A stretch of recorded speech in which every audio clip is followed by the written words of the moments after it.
Good evening, everyone. Evening. Welcome to the Ford Foundation. I am so happy that you are here for this very special celebration, an occasion to acknowledge one of the great creative geniuses amongst us. Her name is Lorna Simpson, and her work, her life's work as an artist is captured in this brilliant catalog of her amazing multimedia, the genius that is in that dazzling brain. It is all in here. It is published, of course, by Phaidon. Thank you very much, Keith Fox and the Phaidon team. Naomi Beckworth, who is the Deputy Director and Chief Curator at the Guggenheim, is a contributor and, in fact, played a central role in making this book happen.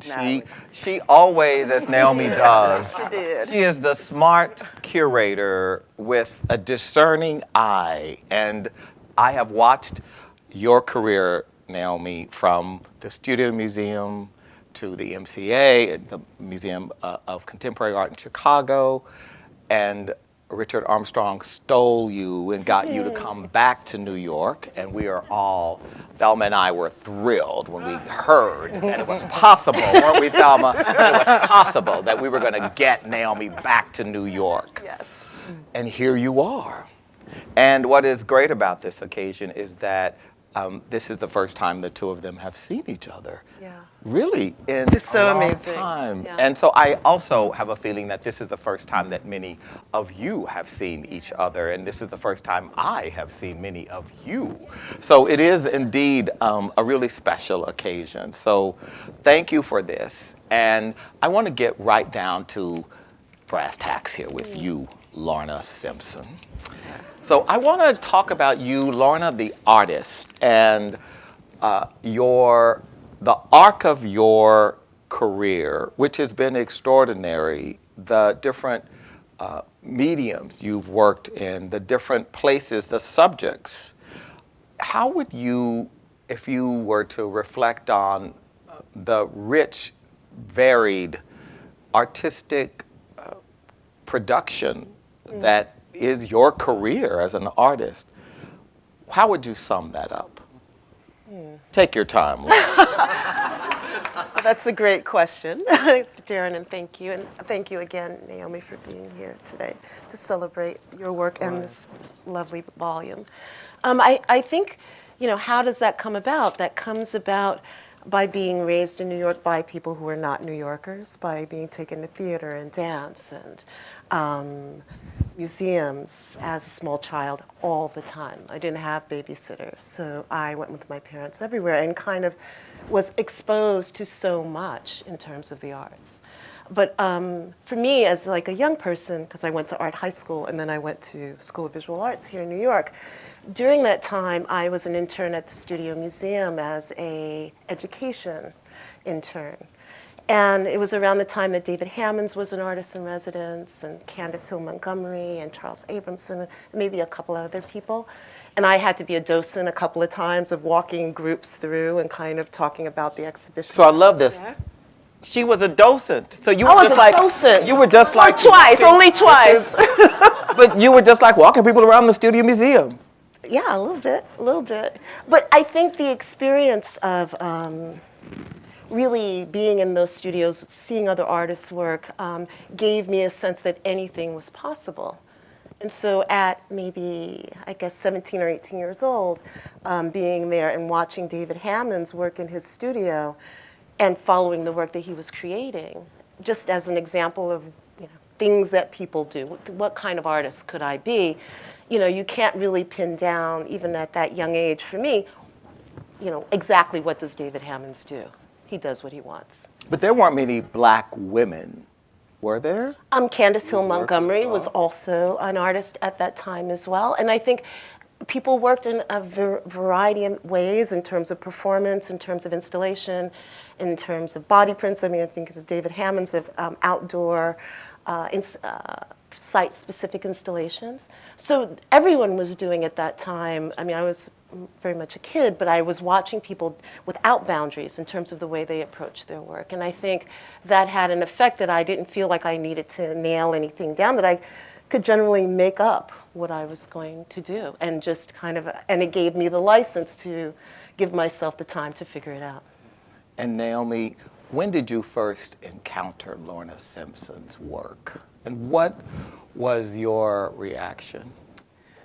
Interesting. Before I go into that, though, I want to just add a little bit to your time at the Studio Museum, because you were also doing research. You wrote the chronology for Howardina Pindell's volume there as well. So this is, very much about you becoming part of a kind of scholarly tradition as well. So then when I did my Howardina book, who did I call to help contribute to it? And you were like, why am I here? And I said, because you have done I had forgotten foundational, about that. yeah, you are broader than you that's give true. yourself credit for. I was about to say, I think I first saw Lorna's work in grad school doing research, but I remember now, the very first time I saw this work was actually as a high school student in the Chicago Public Library. All right. And Chicago, like many cities in the 90s, built a new central library. This would be the equivalent of the one here in Bryant Park. And I was a nerd. I wanted to be a doctor, and I was a kid who was bused from the south side to the north side and would go to the library after school to do homework. And I actually remember in this space seeing an image of yours. It was, and I can't remember exactly what the work was. I probably should know now that I spent so much time with your with your archive. But it was one of the women who were facing away Right, from us, yeah. and someone very intelligently installed it down a corridor. So you could see at this kind of vortex, this black woman figure. And I remember literally being arrested by that, stopping, having a look, not understanding what art is, not even understanding that this would be, any part of my future. But there was all of a sudden a kind of symbol of something that I could relate to. And now that memory makes me think how important it is to make these kind of vectors for people. For art, especially outside of, the traditional museum context. And one of the things I want to bring to both of your attention is the essay that you wrote, Naomi, that beautiful, profound essay, where you write that a look back at Simpson's work since the initial publication of this volume offers some surprising diversions from the path mapped out from her triumphant professional arrival until the end of the last millennium. Let's talk about the diversions and the surprises. Talk about those diversions and surprises, Lorna. I mean, I think the opportunity of Phaidon Books and how that had such a big impact. The first volume that was done was really amazing, and kind of was really the first time I had to culling all this information in terms of the archive for that process of that book.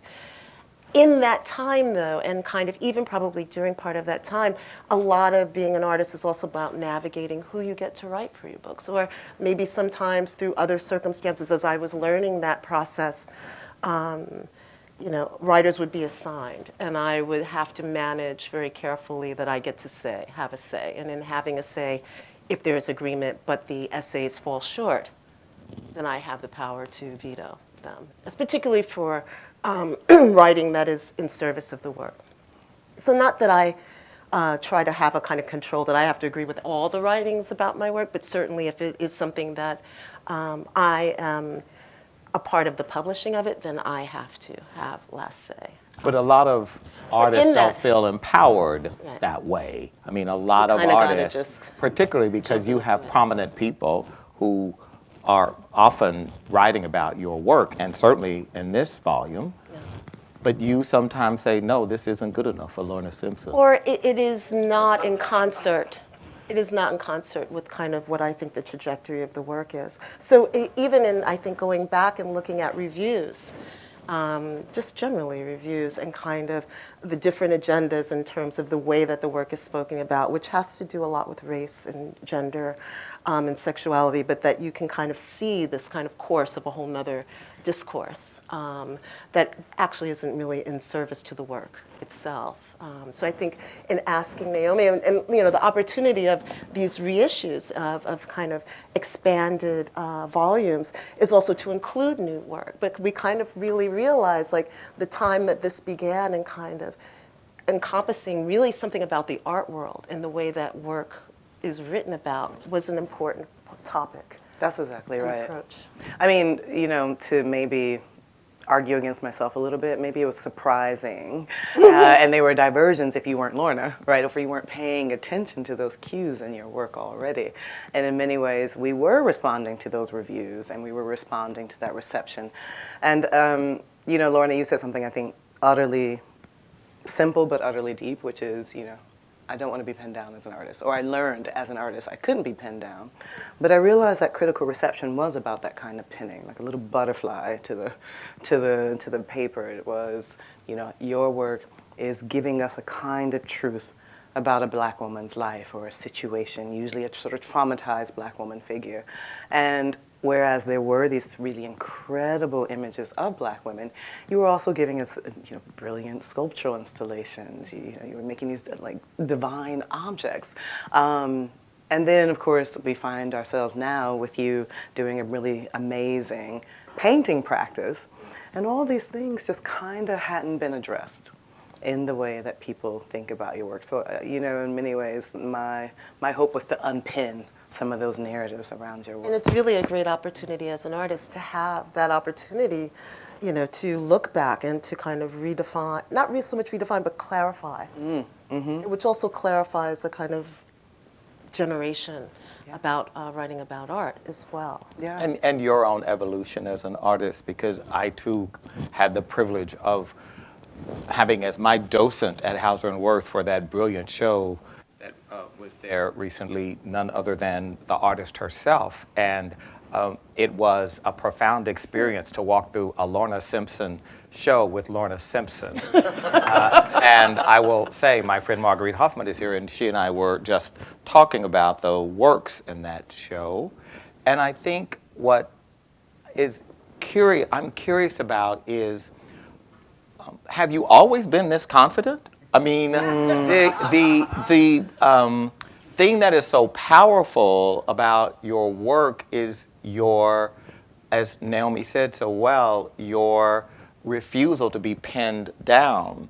The system in which artists are often ensnared is a commercial system that can absolutely pin an artist down, can absolutely put an artist in a category, and in doing so make that artist very rich, and do really well. Right. And yet you've refused to go that route. Well, I don't know if I refuse to go that route. No, in all honesty, I think, I think for many years there's a struggle about autonomy, either in terms of the business of art or in terms of the work that you make, that there has to be a consistency for me. So I would say I never went into the, art business with an idea that it was a business. I'm kind of that generation of getting out of graduate school in '85. There wasn't this thing like, oh, you're going to make a lot of money of this. I had no idea, and then even in fact in graduate school, no one knew how to speak about my work. So I kind of left a little bit like, this is strange, no one has anything to say. But okay, I got my degree and I can go back to New York.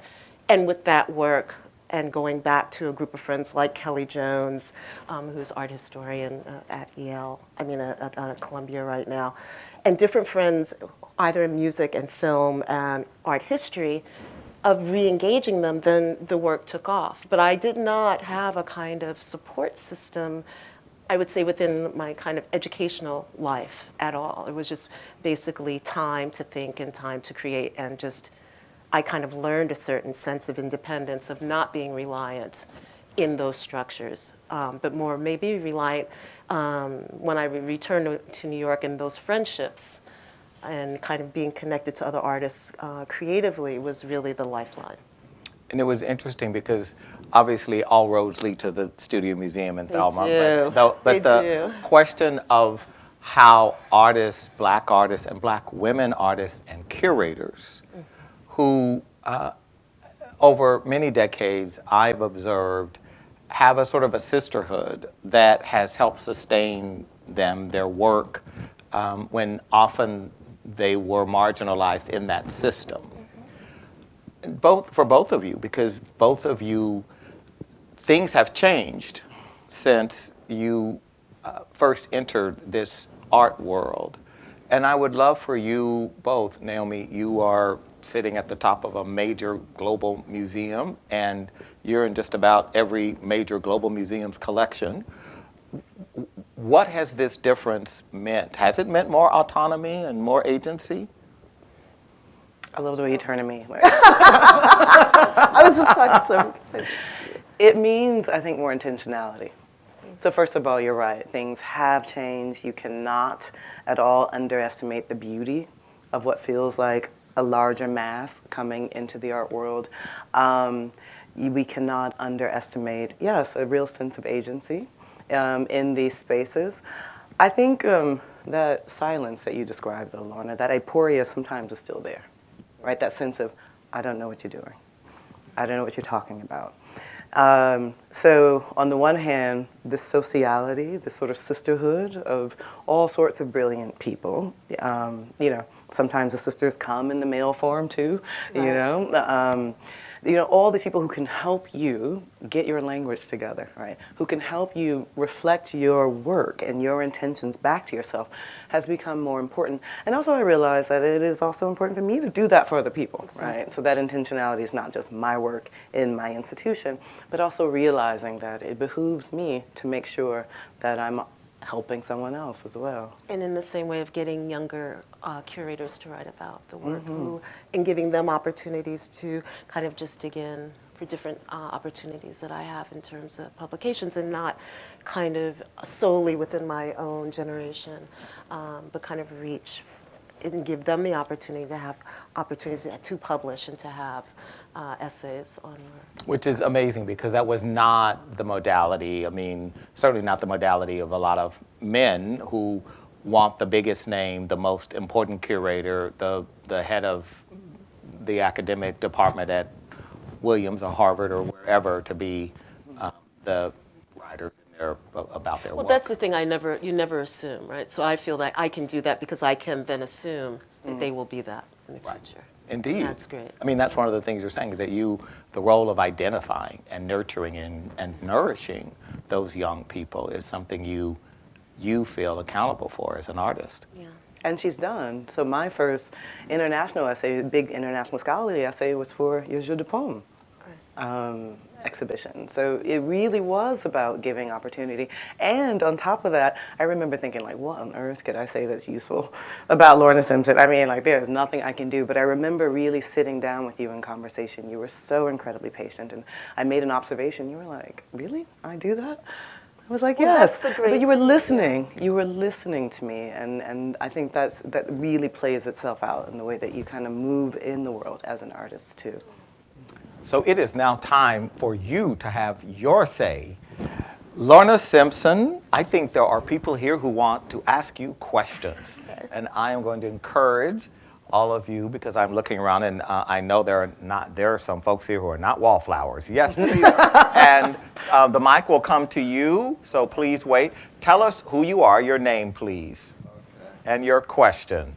Hi, my name is Jason Kaufman, and I enjoyed your talk before. I wanted to ask sort of a follow-up to earlier in the conversation. We were talking about earlier in your career, there were critical narratives that you felt you needed to escape, and could you elaborate on those? For instance, there's this work called Wigs that to me is really about gender and sexuality and kind of a societal way in which we try to create these categories for people's lives that they must adhere to, which is now very much a very prominent issue. And the way that work, and looking back in reviews, is that, that piece is about how black women wear their hair. And it really has nothing to do with that.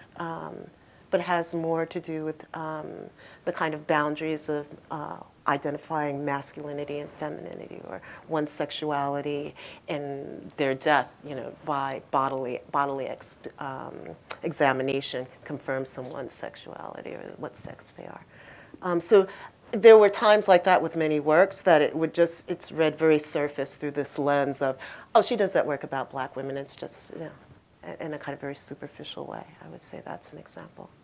So superficial, too, I would also say that oftentimes reviews assume that that was Lorna as the model.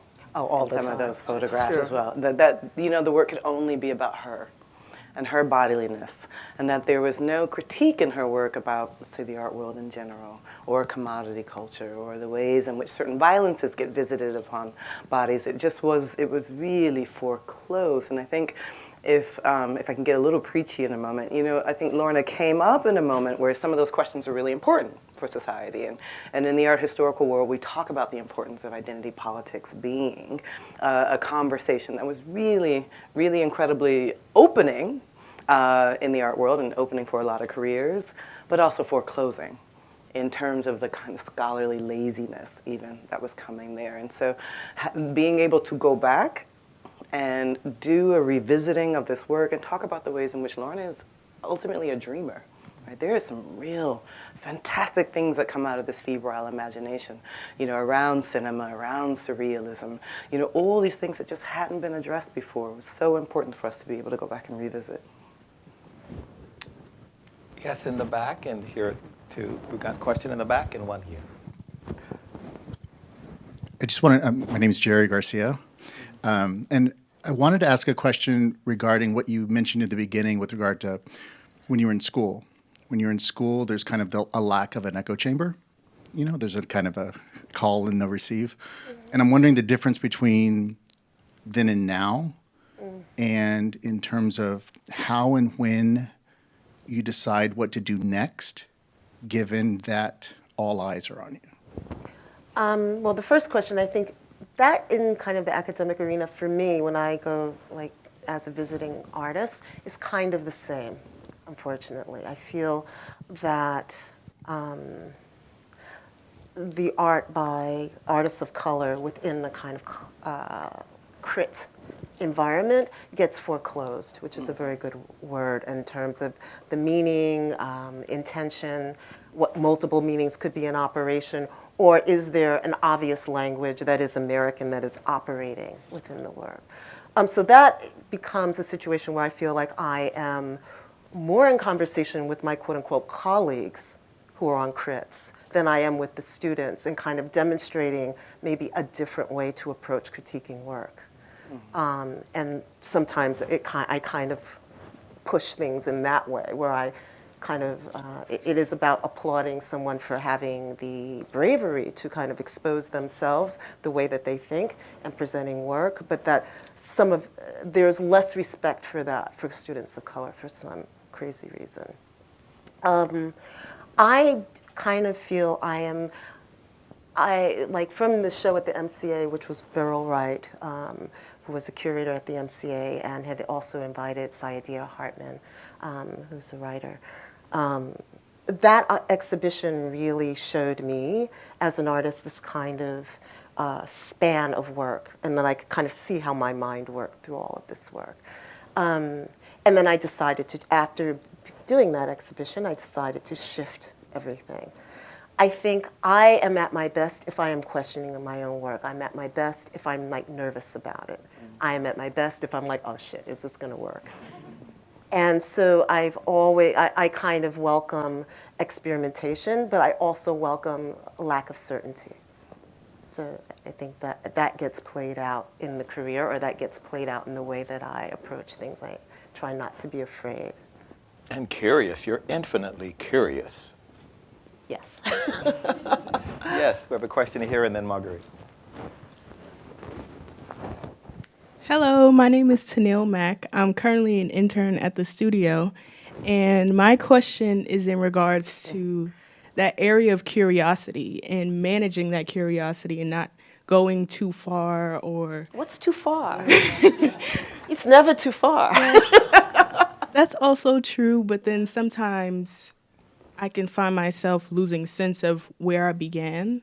So, how do you ensure that you're centering yourself again throughout the creation process or the research process? I think there's a moment where something works and then something doesn't work. And I think that's maybe true in writing.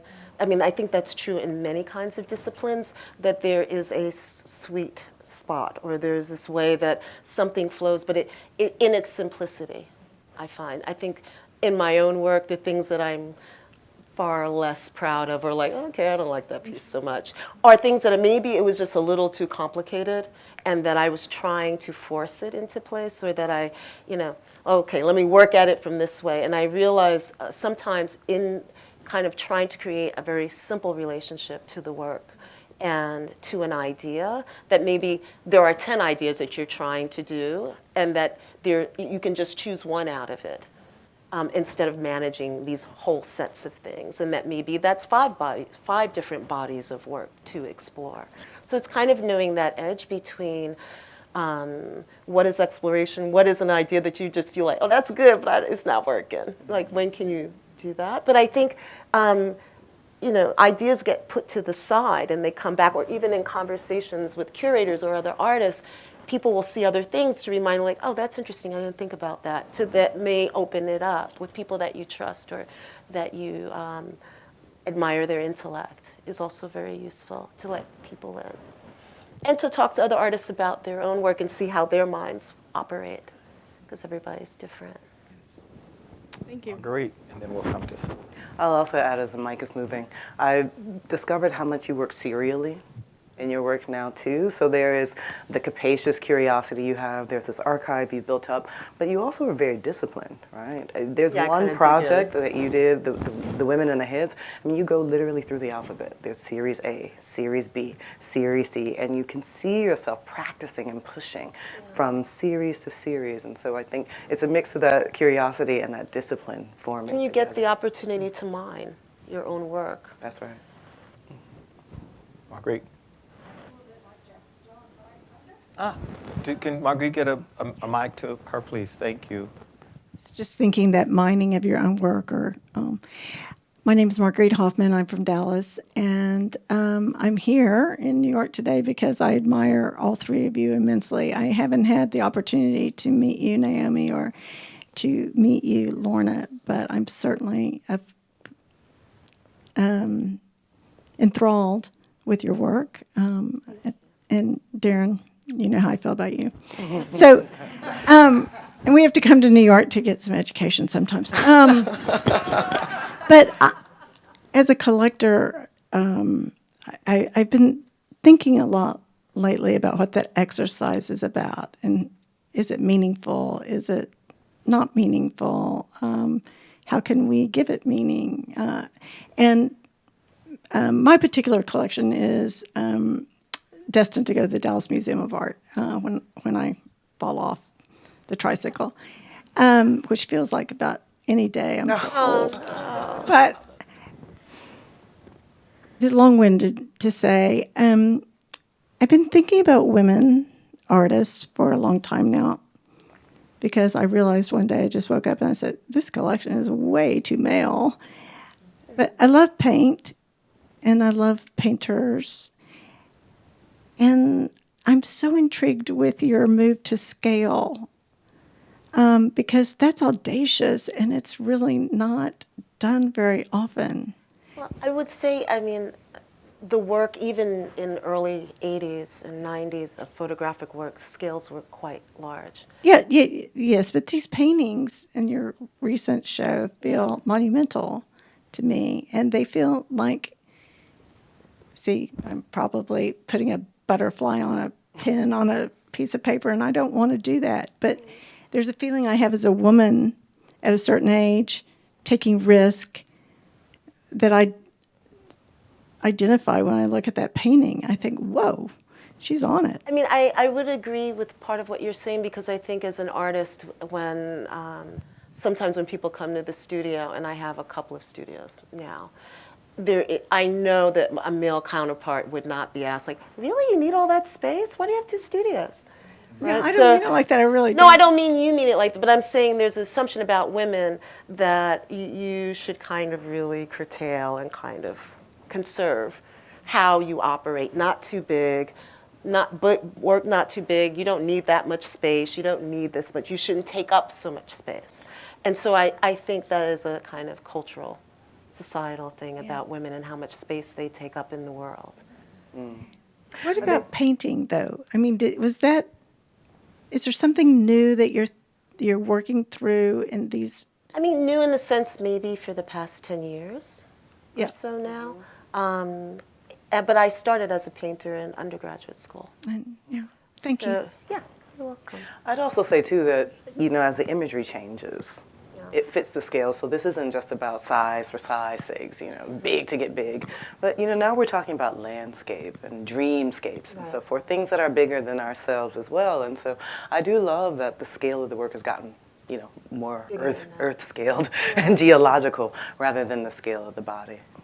And at the same time, I mean, the show that I had recently at Hauser and Wirth in Los Angeles had these very small, tiny collages that kind of go with it. So I do operate Exquisite. back and forth between different scales in that way.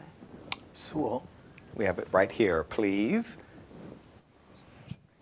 Hi, I'm Sewell Chan. It's such a pleasure to meet you finally. Great honor to hear your comments. Looking at the Jenny C. Jones exhibition and its curation, which really reminds me that Black women are kind of almost asked to be subjective and seen as like, can they do abstraction and conceptuality? And I thought that was a very, very powerful part of the commentary. I guess I'm curious about whether you see parallels between this moment and the moments in which you started your career, and in particular, the kind of parallel tracks of culture and politics. It seems to me that this is a moment when so many mainstream institutions are trying to reckon, trying to better represent, trying to better recognize, even to some extent in Hollywood last night. And at the same time, Black voters are being deprived of their rights on a massive scale, including in Texas, where I now live and work. And I'm curious about whether you see how you kind of interpret, your obligation as a Black artist in this moment, and even whether there is an obligation. I mean, why is that asked of artists of color, right, in a way that sometimes isn't asked of kind of white artists or male Well, artists? obligation in what sense? Obligation to respond to the moment somehow. Well, I think, like we were saying, I mean, the obligation that I feel is mentoring on a certain level, right? I don't feel the obligation to speak to the moment at all. I mean, I think the work that I make is the work that I make. The idea that any of us, we're still in the middle of many things here, so I feel like this is not over by any extent. So I can't say that I'm speaking to the moment in a kind of full sense because it's chaos. But with that said, I think the parallels that I would say, like maybe coming back to New York in 1985, which is the kind of sweep that happens in terms of AIDS and the kind of loss of an entire several generations of gay activism and thought and poetry and intellectual things. So I think what's happening now is kind of this wave that was postponed in a way because of the advent of AIDS, that many of the young people now are reading the works from the late 70s, early 80s, and they are picking up that torch because, via politics, via the moment, and given a kind of massive intellectual draining that happened, and the politics that are at operation right now, we are back. So, I mean, I think there are these forces of, can we bring this back to 1950s? And with a kind of youthful population that was like, no, we can't have that. But understand that all the work that was laid down in order to be able to respond to this moment differently. So I am hopeful in that particular sense. And I don't know if it was, I guess in Florida there was a school with the kind of don't say gay, and like the whole school went on a strike and was yelling all day, gay, gay, gay, gay, gay. So, so that from very young people, even in high school, is extremely warms my heart, and I have hope. Yes. I definitely have hope. Well, we are going to wrap it. In closing, Lorna Simpson, What comes next? What are we? You have climbed every mountain. You have prevailed over every critic. You have Biden and every book publisher dying to publish. And I thank you for this amazing volume. Thank you. Dying to publish you. And so I guess what comes next? What is possible after this extraordinary success for Lorna Simpson? Well, I think, I also, doing a show in LA in the middle of a pandemic, and which we're still in, but trying to kind of come up with work at that particular time was a lot. And actually, in the opening of that show, I did not know even how to voice what it is that I did. So I kind of needed time to kind of take in the work. That's how I kind of work like that. Like I'll work very publicly, like, okay, it's done. I don't know. Here it is. Put it up.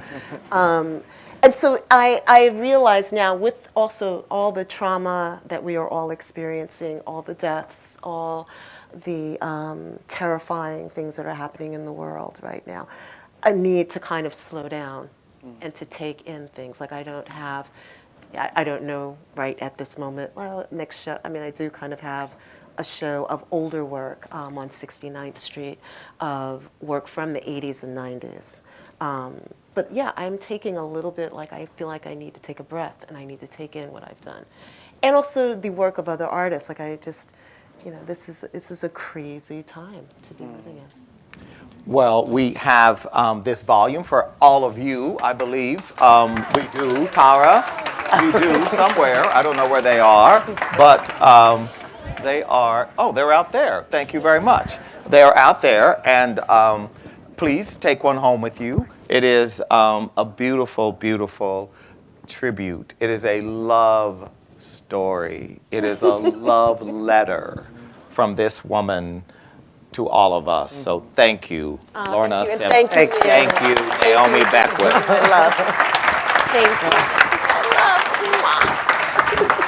Thank you.